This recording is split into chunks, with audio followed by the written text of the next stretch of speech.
આગામી પ્રોગ્રામની વિગત. હા, મારું નામ માધુરી પટેલ છે. હું રિપેરા ફાઉન્ડેશનની ફાઉન્ડર છું અને અમે આગામી 17 સપ્ટેમ્બર 2026ના રોજ નમો વિવાહ મહોત્સવ જે કરવા જઈ રહ્યા છે એ પૂરી ભેટ અમે ઐતિહાસિક ભેટ આદરણીય નરેન્દ્ર મોદી સરને ગિફ્ટ કરવા જઈ રહ્યા છે. એ પ્રોગ્રામની વિગત વિશે થોડું જણાવો. પ્રોગ્રામમાં એવું છે કે 76 કેજીની કેકથી કટિંગ શરૂઆત થશે. એમાં એમની અત્યાર સુધી જે બી એમને કાર્ય કર્યા છે એની થીમ આધારિત કેક છે. ડ્રોનથી અમે લોકો પંખોડીઓ વરસાવવાના છે. 7600 દીપ આરતી અમે રામ આરતી કરવાના છે.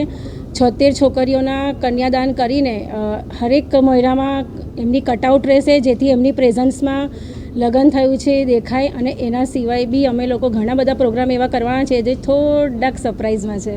76 છોકરીઓ જે પસંદ કરવાનો છે કયા સમાજની રહેશે અને કયા ક્રાઇટેરિયામાંથી રહેશે? જે બી 76 દીકરીઓ છે ગુજરાત લેવલ્સમાં સર્વજ્ઞાતિ સમાજની રહેશે અને આર્થિક રીતે નબળી પરિસ્થિતિ હશે એવી જ રહેશે.